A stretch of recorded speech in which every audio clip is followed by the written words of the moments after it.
So before you get into the business, I got to ask, Yeah, you've got kids, right? I do. Have you taken them to Disney?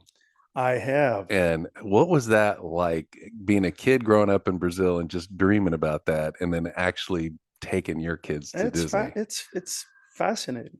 It's you know Was it everything you thought it'd be? it was It was. I know. I it was agree. the train, the futuristic. We grew up with American cartoons in Brazil, right? And so all the Looney Tunes and things like that. So we had a little bit of the culture. I Yeah. had a little bit of the culture growing up. And I was just so proud, so proud and amazed how, you know, they can build such a structure, and it's just for fun, it's just for dreamers, just for kids. Welcome to the Small Business Safari, where I help guide you to avoid those traps, pitfalls, and dangers that lurk when navigating the wild world of small business ownership. I'll share those gold nuggets of information and invite guests to help accelerate your ascent to that mountaintop of success. It's a jungle out there, and I want to help you traverse through the levels of owning your own business that can get you bogged down and distract you from hitting your own personal and professional goals. So strap in, adventure team, and let's take a ride through the safari and get you to the mountaintop.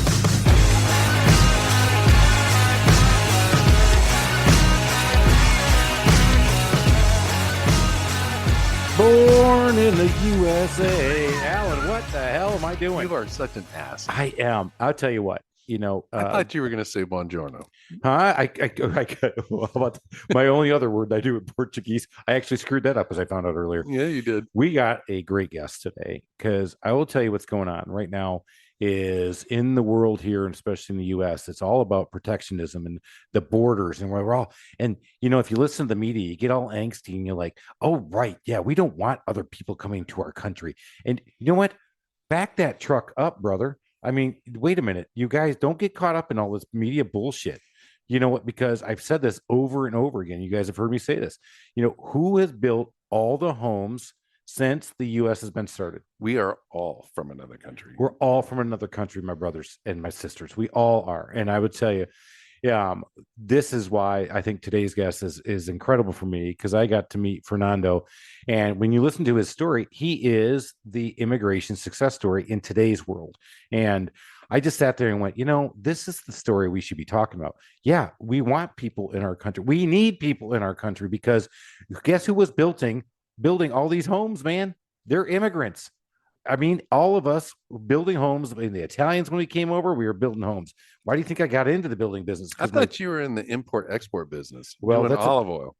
I was not. I was in the vegetable distribution business, but that's a different story. Let's just say we branched out a little bit from building. We found that moving product was a little bit easier. Those are vegetables, by the way, vegetables. From Miami to New York, but we won't talk about where they came from. I don't know. Talk about that. Yeah, that's right. That's a different side of the family. La Lomia Trucking. It was what it was called, by the way. So we have Fernando Melo here, M&M Home Exteriors. But this is a great story, guys, because I got a chance to meet Fernando, and we started talking, and then I heard his story, and I was like, we don't get to hear this story right now, especially in this America. Make America great again means, oh, we don't want anybody here. And I think that's how some people are taking it. I think, God, you're missing who's your neighbor. You're missing who your grandparents were, or maybe your great grandparents, or you're missing the part of this, and you're getting so focused on the bad people, you forgot about the great people who are here. And Fernando is here, and he is that great success story, Al. And not only that, he's here in person, and he brought us a gift, and the gift was a bottle of a very special rum that his brother made. Is that correct? That's correct. That's called cachaça. And so, so Fernando, we'll get into your business in a minute, but what does your brother do, and what has he made? So my brother owns a chain of restaurants, Brazilian steakhouses. Yum. And the brand that I brought you is his own brand. They come up with the logo and all of that, and it's the most popular drink in Brazil. It's the cachaça. It's basically a rum made from sugarcane, and it's very delicious. It is delicious, and it's different. Like when he said rum, certain Captain Morgan's comes to mind, right? And this was very sophisticated. Very sophisticated. In fact, it blew us away on our palate. And when we tasted it, guys, I'm telling you, go try it out. You can't find it here in the States. Is that right? There's imports you can probably find, not well. If you know a guy? Yeah, if you know a guy. Okay. If you know the guy that transports. So we can, actually, I consider that a vegetable. So yes, we can do that because that'll go with the other vegetables that we transport here in the La Lamia trucking business. But we don't do that. Fernando, I teased the story a little bit, but let's talk a little bit about what your business is today, and then we're going to backtrack on how you got there. So what do you guys do today here in Atlanta? Well, first of all, happy to be here. Thanks for the invite. I really appreciate the invitation, and just happy to be here. So a little bit of the story. We were a home improvement company. We provide exterior home services, siding, roofing, gutters, windows, doors, painting, decks, roofs. Did I miss anything? All exteriors under one roof, under one umbrella, under one contractor. And we've been in business for a little over, or getting to 20 years now. How about that? And with Melo Construction, which is my first company. And we also provide the same services in the multifamily world, a little bit more commercial side, if you will. Yeah. So he's built an empire, Alan, protecting the homes, building the homes. But I want to go back to the beginning. So Fernando, if you haven't figured it out, has an accent, and it's not Canadian. And it's not Midwest, and it's not Oregon, and it definitely ain't my Southern bullshit accent. The worst Southern accent. Thank you, Alan. Right. So you're from Brazil originally. Originally from Brazil, born and raised. Moved to the U.S. in the year 2000. Went to Kennesaw, attended ESL classes there, and from there just hustle, with jobs. So why'd you make the move? I mean, that's let's talk about that's a big move. Big move, right? Well, I always wanted to come to America. Since as a kid. Had you visited before? I had never visited before. Always wanted to come and visit and go to Disney, right? As a kid, the dream to go to Disney World, right? And had the chance to come, and didn't plan to stay. Wanted to stay for a few months, a year maybe, and end up just falling in love with the country, and really identify myself with a lot of the things in the country. So stayed in and start to work in flipping burgers, painting houses, working in shops. So why Atlanta? I mean, did you have family here? How did you know? So, you said you'd never been here before. I didn't have a connection, a family. I knew a friend who had some friends here who I was introduced. Right? I said, well, you can stay with them while you go to school and hang out and, get a job to, pay for your stay.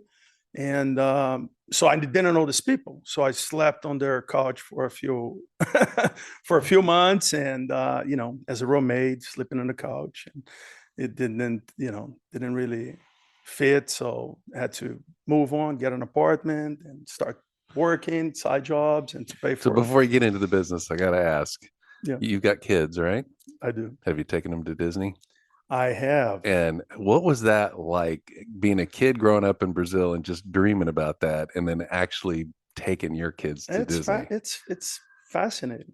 It's Was it everything you thought it'd be? It was. It was. It was. It was. The train, the futuristic. We grew up with American cartoons in Brazil, right?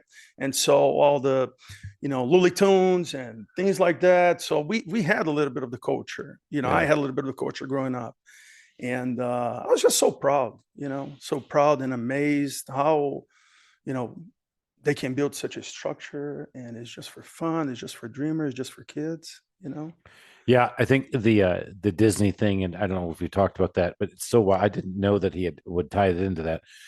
But, that's one that even in my business world, I'll never forget that Disney has so many elements to it. Now they actually have the Disney Institute to tell people how to train people and how to get your team to deliver a great customer service, because that's what they're about. Right. Mm-hmm. And I'll never forget when I had a consulting team when I first got started, it was one of my first teams. They were all younger than me, and it was a team of 3.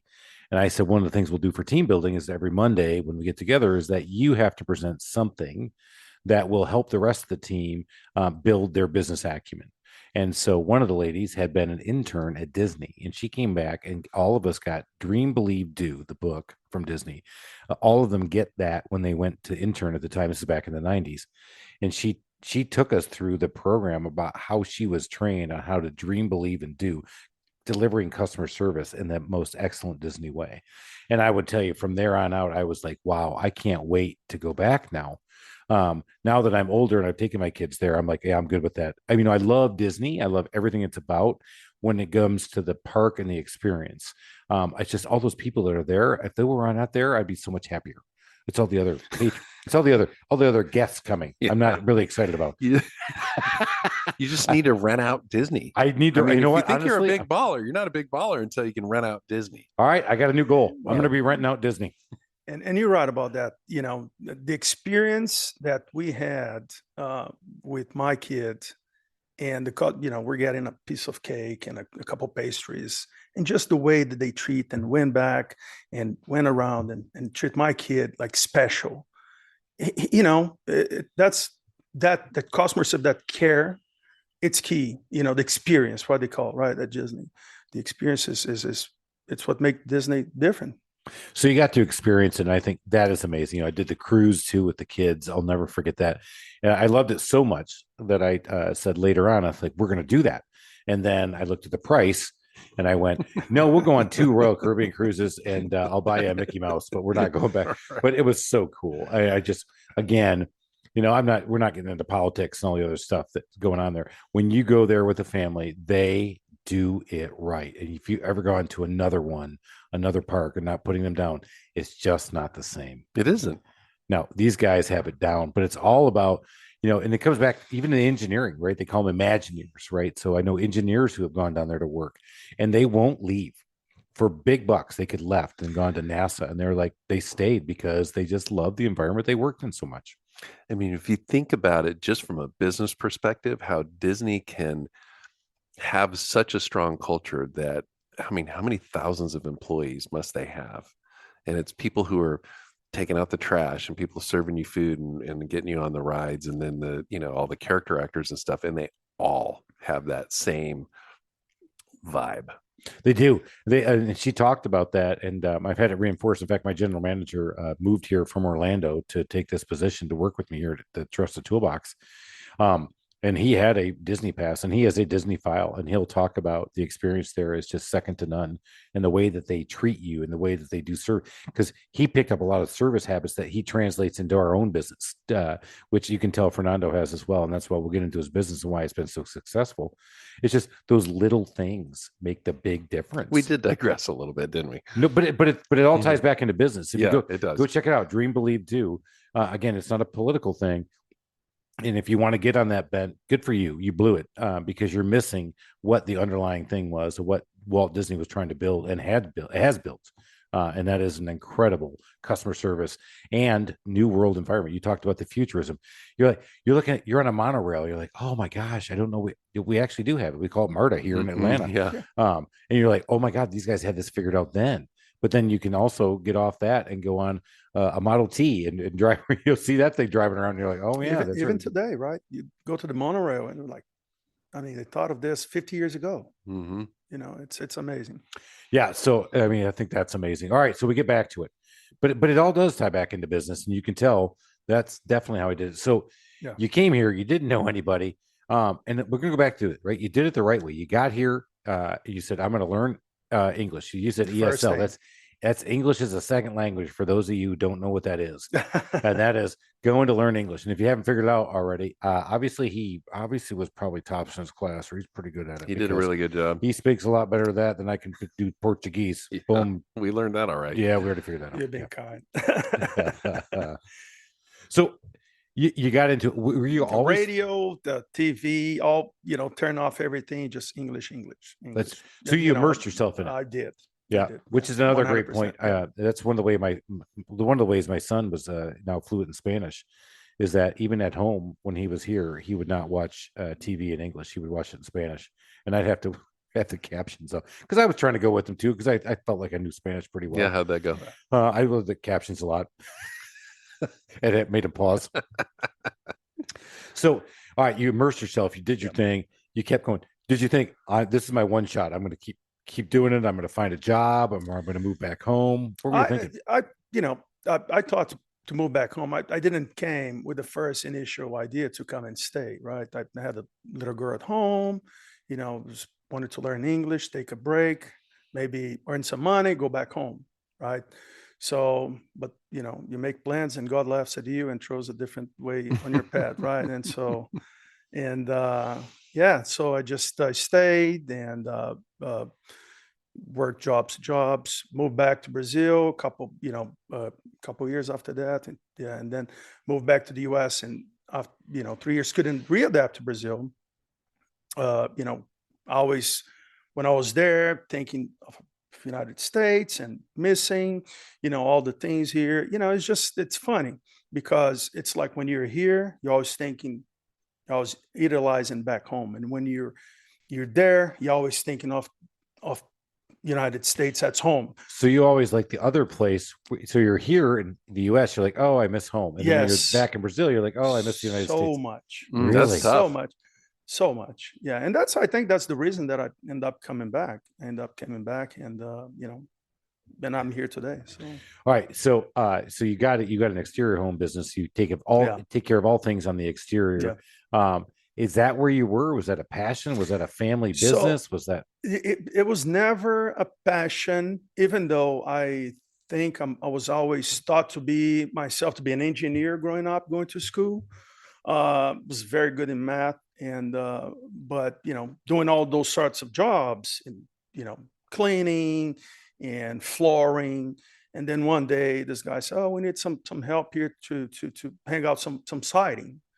And then so got a hammer, got a belt, went to a job site, started putting some nails on the wall, and just felt good. Just felt natural, had good talents with my hands. And from that on, I just stay helping this guy and learning, the siding business. Back then, vinyl siding was real big in Atlanta. And just, I guess, couldn't, did some flooring and you got to work on your knees. Cleaning was not my thing, painting, delivered pizzas and all of that. But I found myself very good, feeling good, accomplished on the end of the day with, working outside. I love the outdoors. So I think that's part of it. I think you hit on something I think is so key because that's where you hit your passions. That's where you start to pick it up is that, I can deliver pizzas and I could become the Domino's guy. I could have been the Papa John's. But when I was outside and I did something and I sat back at the end of the day, I had a whole side of a house sided or I'd have two sides done, especially vinyl sided. You can pop that stuff up quick and it looks good when you're done. You're like, you took something that looks like crap and made it look really good. Yeah. You're an artist all of a sudden, which is what we talk about. And that's you said something that it's true. You start working on one wall or in a house and it takes a day, 2, 3, 4 a week. And when it's done and you look at that, and I did this, it really touches you. And I think that's, without realizing that was something that, it was one of my passions, I guess. Take pride on getting something from nothing and then build something from my hands. Right.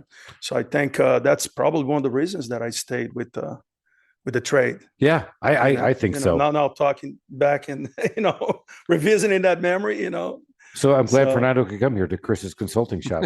This is Fernando. The reason I'm so good at this is because I've gone through a lot of therapy myself. Okay. But not because of this, because of many other things, including anger issues. Alan, please say nothing. So, all right. So you start doing the siding because I might get slapped. Shut up, Alan.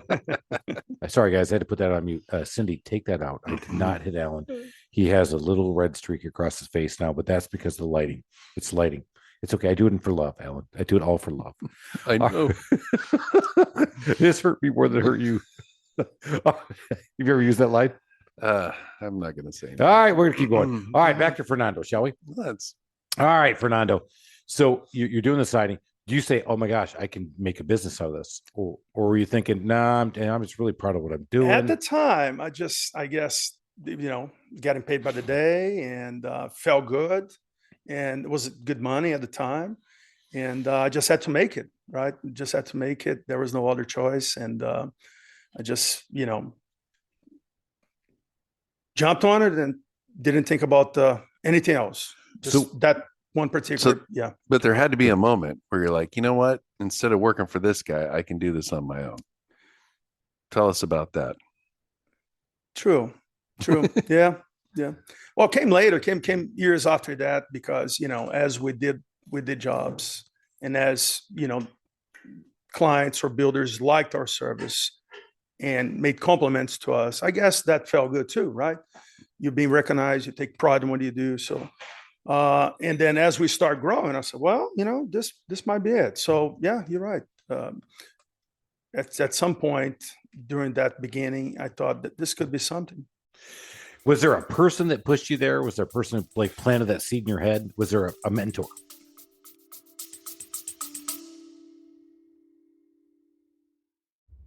Do you have what it takes to start your own business? Are you tired of the 9-to-5 corporate job and ready to make that leap into entrepreneurship? Then you need to check out From the Zoo to the Wild, the new book by successful entrepreneur Chris Lalamia. This book is a unique perspective on the journey into the wild world of home services and delivering excellence in service while working in customers' homes.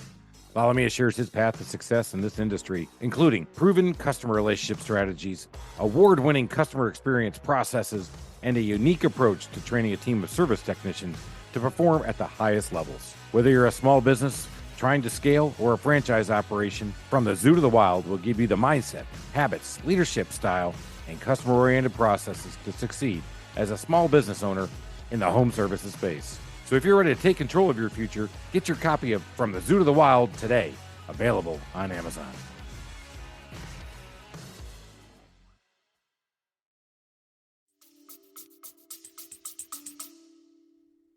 No, I don't. As far as starting a business and just pushing for the business, I always had, I think I always had in me to be an entrepreneur, because I couldn't sit in a desk and work for somebody else and take orders from somebody else. So I guess naturally I take the lead on the crew and on learning. I said, I need to learn this. I need to learn English. I need to learn the trade. And then I need to put my crew together. And then I need to build my name, my reputation, do things right. And, just brick by brick, right? Piece per piece. And along the way, from there to then, I had some great people that gave me good advice and were mentors.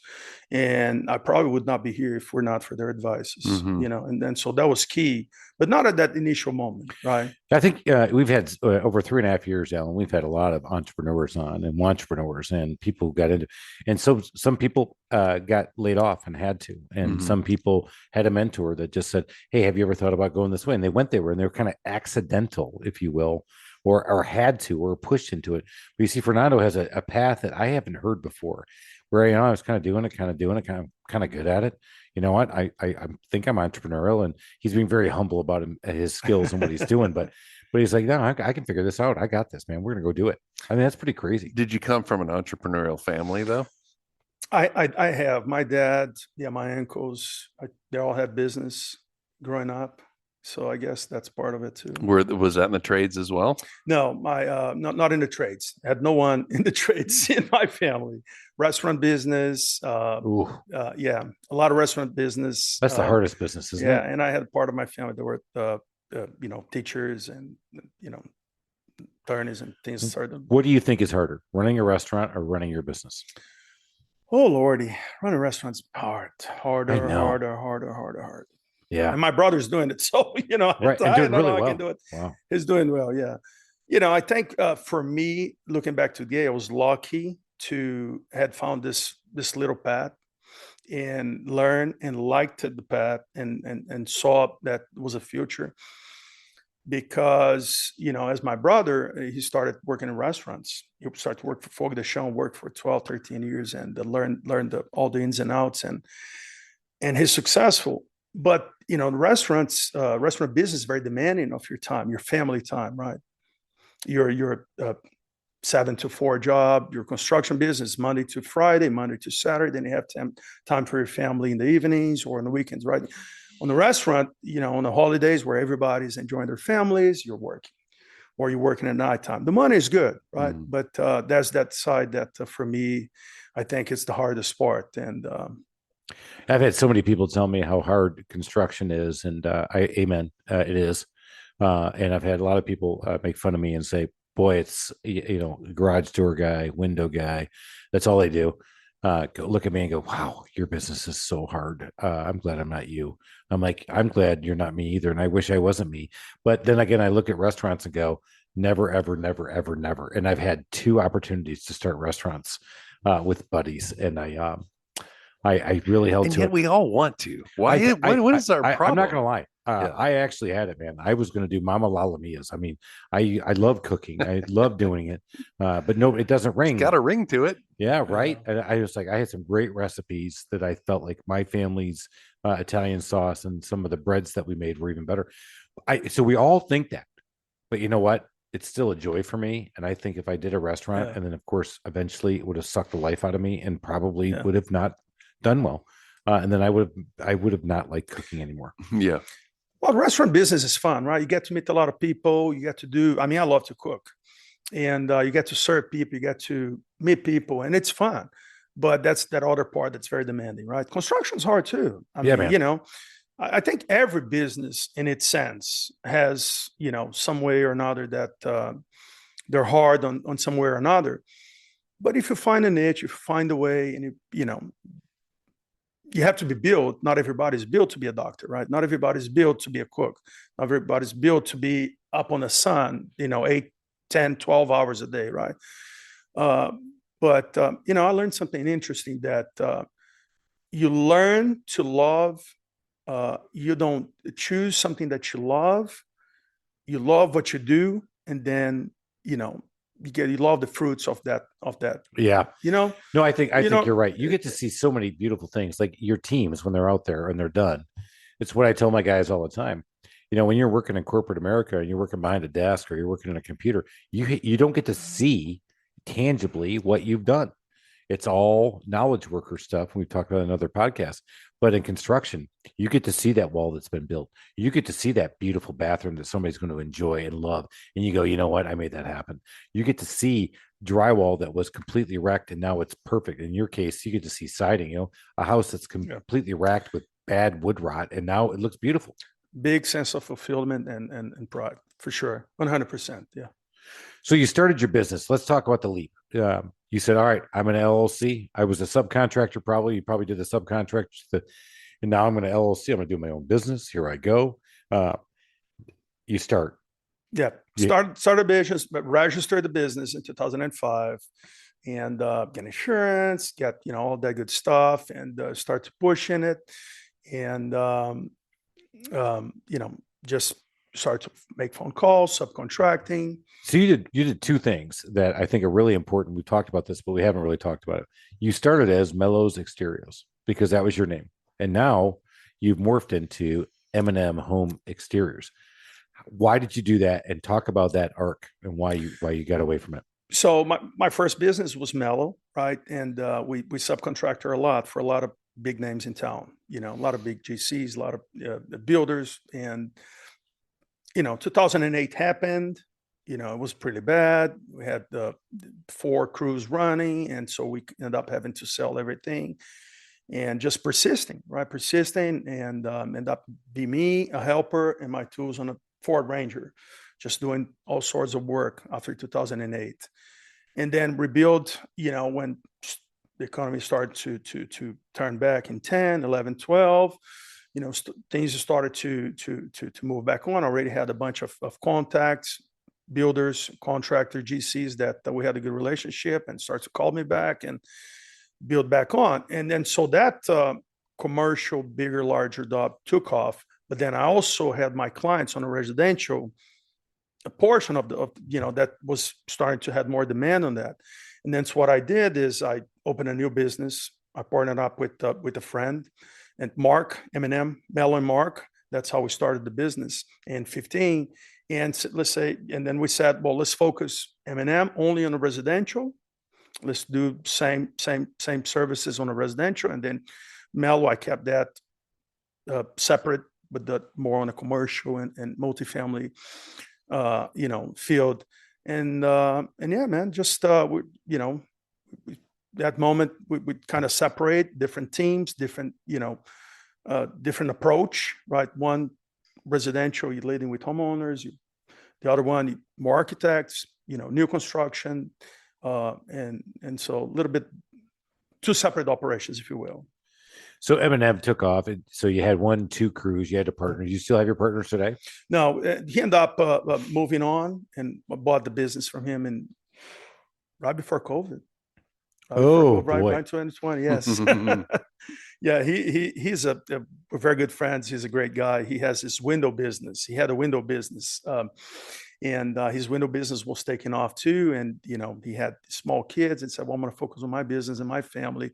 And we're still good friends today. And so he moved on. I moved on, and just jumped on M&M from all my gut and all my knowledge, and so started building that.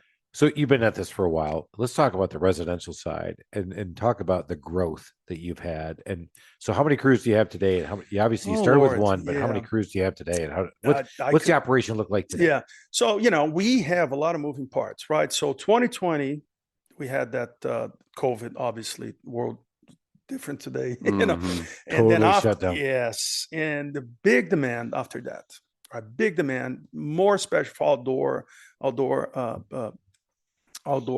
environments, outdoor decks, patios. People are spending more time on their homes, so they want more outdoors.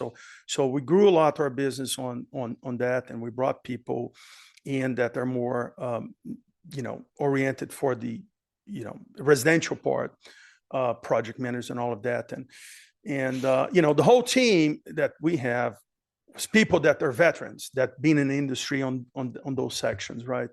And I couldn't count how many crews we have running, because we do 5 or 6 trades, right? So we have 4 or 5 painters, we have 3 or 4 siding crews, we have 1 gutter crew, we have 2 window crews that are kind of moving jobs for us. What else? And decks, we have 2. I have my main deck guy has been with me for 11 years now. Great guy. And then we have 3 deck crews now. And so those are the usual suspects. They're there, on a monthly base, weekly base, that we try to keep them busy. And so it's a lot of moving parts. It's not a simple window job or paint job that you come in 2-3 days, you paint a house, or install windows in 1-2 days, or a roof that you install in 1-2-3 days, right? So when we approach the project, then it's beneficial to us, but it's also hard because the client wants to deal with one contractor, and then we have a roof, you have windows, and you have painting, siding. So it's a lot of moving parts. So the projects takes a little bit longer. So it's a lot more involved. We're more hands-on the projects. So our project managers have to be trained on all trades, right? And so, but it's fun. It's fun because we get to see the big transformation. We get to see homes that are completely, like brand new homes. So that sense of accomplishment is great. So how much time passed from you coming to the States to go to college and you starting your own business? So 5 years. So because I started Melo in 2005. Chris, can you imagine? Let's say you just went to China, right? Didn't know the language, and then 5 years later, Shay. That's all I got. He probably said that wrong too. I did, and I would have too. Right. That is such an amazing story. So many hurdles to overcome to do this. This is the great American story again, and I go back to where I started. You brought it up again. 5 years. He got here. He did it the right way. Didn't know the language, and so he learns a trade, and then he has to figure out. However, in our system, you start a business, all like you said, insurance and everything else. But then you got to figure out how to hire people. You got to figure out how to sell. You got to figure out how to, provide the service, and you got to figure out how to follow up. You got all the back end stuff, the accounting. I mean, that is amazing. Yeah, looking back, it's been a journey. It's been a journey. I enjoy building. I enjoy, learning. I enjoy, building myself. I enjoy serving other people. And one of the biggest things for me too, I, when they call home of the free, land of the brave. I mean, I think for some reason I have to be a brave to leave my family. I have to be brave to leave my family, and come and learn. But I had nothing but great experience in this country. Nothing but great experience with people, with identifying with the values. I don't know if it's because the way I was raised, and all of that. And I think there's a political statement right there. Stop what the media is telling you. Go talk to your neighbors. Go talk to your friends. Go once again, just go back to your circle of people you know. Is it really that bad? In fact, go talk to somebody who you don't even think identifies like you do with the political scheme. You're going to find out you got more in common than you don't. Mm-hmm. And I think that's where we're missing out, because you hear all this rhetoric right now about closing the borders and doing this. And I was at the National Convention for NARI talking about this. Excuse me, that we're going to have less laborers again, because if we don't let people in, who builds homes, who works on homes? Immigrants. They always have. That's what happens. And we want them to be here, because a lot of the people here in the US don't want to go do it. Let's face it. I want to get more kids in the trades that live here. And right now, the more we push and narrate to do it, more of them are going. Believe it or not, it's actually starting to happen. Is it? Pretty cool. I'm seeing it in welding. I'm seeing it in electrical. I'm seeing it in plumbing, all the skilled trades. Carpentry, painting, putting up siding, not so much. No, not yet. Yeah. Well, and I tell you, and it pays good. If the kids, doesn't have the status of you have a college degree, go work for a bank teller or, in a suit. But if you can raise a family, you can build your life, on a trade, as you were saying. Yeah. So there's it's just, I think it's a mindset, it's a culture that has to change. Because, as you said, we're short on the field. It's always, my only recollection was in 2008, when we had the big, housing crisis, that, we're short in work. And, man, since that has been demand. You brought that up. And so in 2008, when that happened, the trades were rising. And what happened was the trades fell apart. Remember, it was a year and a half. Yeah, I don't remember 2008 at all. So you do, but we won't bring it up. But bring it up in the trades. What kids were told from their parents were, don't get in anything related to homes, because the homes of what brought us down. Yeah. Real estate has brought us down. The whole world was brought down because of people who built homes and people who live in homes. Oh, we do. So the 2008 kids who are now gone and they're in their late 20s, right? And in the workforce. Now the next kids coming up haven't seen that yet. They're saying, wait a minute, you mean a plumber can make $100,000 a year? Yeah, as a matter of fact. You mean a handyman can make 90 grand a year? As a matter of fact, I have 5. That's how you can say, whoa, that's pretty good money. You're like, yeah, but I can be an IT guy and make 80, 90, 100, whatever. So we're making the same money, but you get to go do something that people see and go, wow, yeah, you just solved my problem. Make a difference. Yeah. I'm with you there. 100%. So Fernando, we're coming to the end, and man, this has been great. I love this story. I also know you've been growing your business. Where do you want it to be? What's a great success plan for you? Where are you at now as you're growing your business and doing your things? I was asked this question, and my answer is always, whenever good Lord allows me to be. I don't want to lose control of my business. I don't want to be a slave of my business. I don't want to lose my time with my family, but I want to grow. And so, with those parameters in line, I'm just going to keep pushing. And I don't want to lose my reputation, because I think I have 2 boys. 6. He just turned 6 May 1st, and soon to be 9. So, I'm building for them. I'm building for me, for my reputation. If they want one day to take up on, great. If not, I'll keep doing what I do.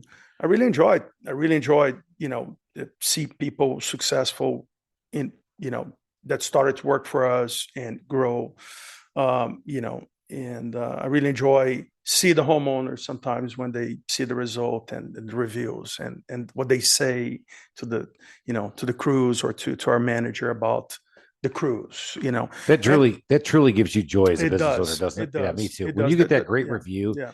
when somebody comes to you, I had one of my guys come to me the other day and said, "Chris, I just got a $200 tip because should I said," and he started to stammer. I'm like, because he realized he just told the boss that he got a $200 tip.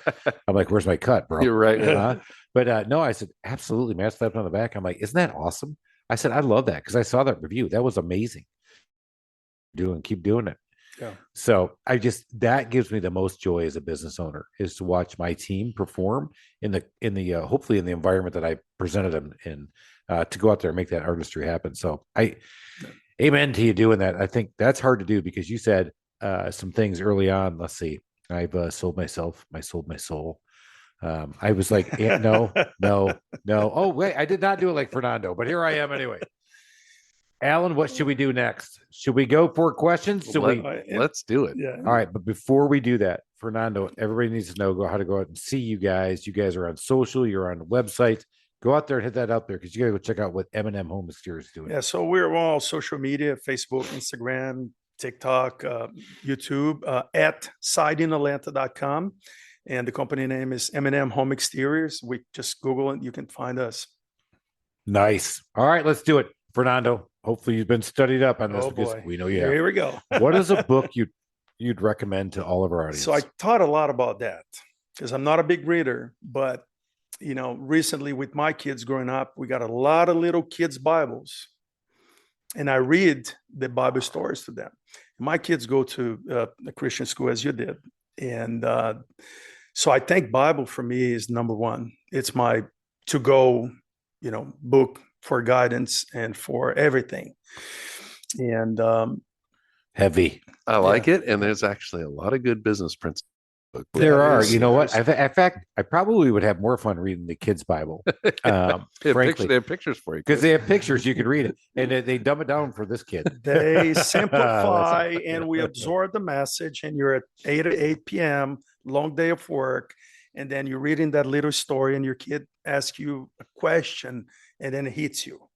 Oh, that's what they meant by the passage, right? Right. That's what ethics looks like. That's what being good looks like. That's what doing right looks like.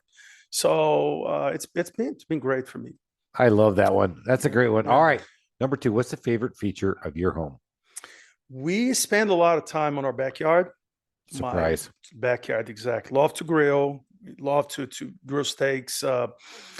Play soccer with the boys, but mostly, cook for them. How do you do your steaks? I mean, I want to hear some good tips from a guy from Brazil. Medium rare, baby. It has to be medium rare. Let's go. But what do you put on it? What cut do you like? The secret is charcoal and rock salt or sea salt. That's it. For us, right? There's some you have to add a little bit of fat, medium rare, and let that fat melt on a steak. Someday I have to cook for you guys. I'm coming over. Done. Are you kidding me? Done. Hey, listen. We're doing a home and home. We're bringing it over. M&M Home Exteriors, and he's going to cook for us. All right. And Mama La La Mia. Mama La La Mia's. I got my sauce. Okay, masuku. All right. So, Fernando, one of the things that Ellen and I talk about all the time is customer service. You brought it up. You brought up Disney. But one of the things we're kind of customer service freaks. What's a customer service pet peeve of yours when you're out and you're the customer? When you're talking to someone and they just roll the eyes and disconcern that boils my brain.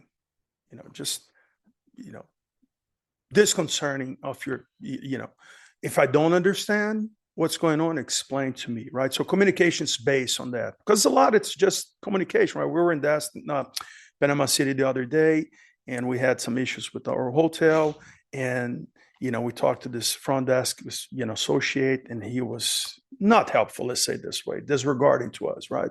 He's saying it nicely because the Bible told him to do that. Well, Chris, who hasn't read the Bible in a little bit, especially not the kids' version, would have said like, "Hey, bro, exactly. pull your head out of your ass, or I'm going to pull it out for you." No, What? but you want to can't say know, that. you want, even if they can't give you the answer you want, if they care about the problem as much as you do, then you're okay. That's it. That's it. Care about We the problem. talked to somebody else, and she was exactly that. She showed that she cared. She showed that she understood. Mm-hmm. And sometimes there's no remedy for the situation, right? There's not a good remedy for the situation. But she made us feel good, and I think that's a biggie one right there. How about that? That's a good one. All right. 2 for 2. All right, Fernando, here we go. Oh boy. We want a DIY nightmare story. Now you're a contractor. You've done some stuff. So You've done siding. I'll give you before you even get started. I'll give you one I didn't do, but I was there while my crew did it. And that is we're at the house. I'm asking the customer, how's everything going?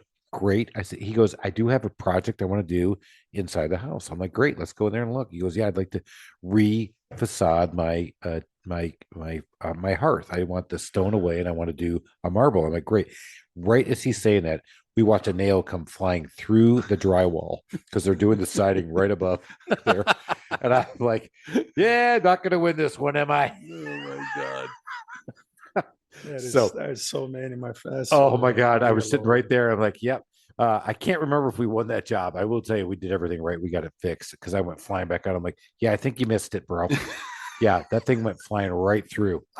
That is key right there. That is key, Chris, because on the end of the day, you only have so much control of the site or of your crew. Right? Sometimes things happen, and all you can do is fix them as your best ability. But this one client in Roswell, not say a name, she was very difficult and very, we didn't do anything wrong. And she started yelling at our guys. We had plans. We had the whole project. We're building a deck. And then she started raising hell. You're not doing this right. This is not too cold, and yada, yada, yada.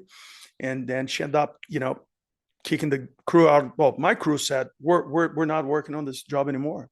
And they left. And so I went, talked to her, explained to her. They came back. She yelled at them again. I don't even know where her concerns were because she couldn't articulate. So we got the city of Roswell involved, the county. We had business permit, we had a building permit, we had architectural plans. We're following the plans, and we got the building inspector, and he's like, no, this is that's the code, that they're building everything to code, and then she let us finish the job. She was very you can see that she was still not satisfied, but once once we finished the job, we cleaned everything and we finished the deck, she was amazed. She left good reviews for us everywhere, And so, yeah, I don't accept, even if we had made a mistake, right, that you're going to yell at our team.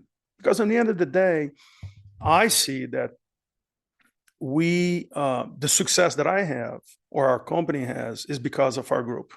It's because of our employees, our crews, from the salespeople, the consultants, from our manager, from our phone, the person answered for customer service, from the project manager, from the people that execute the job. And, if you do something wrong, you go back, you fix it, you pay for it, you remedy, but don't disrespect, right?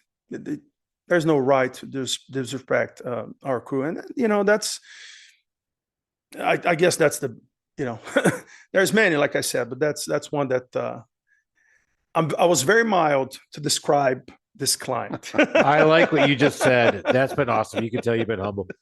All right, guys. We learned something. We learned that, the true American immigrant, it's a success story. The Horatio Alger story. That's what we talked about. That's what we all got to see.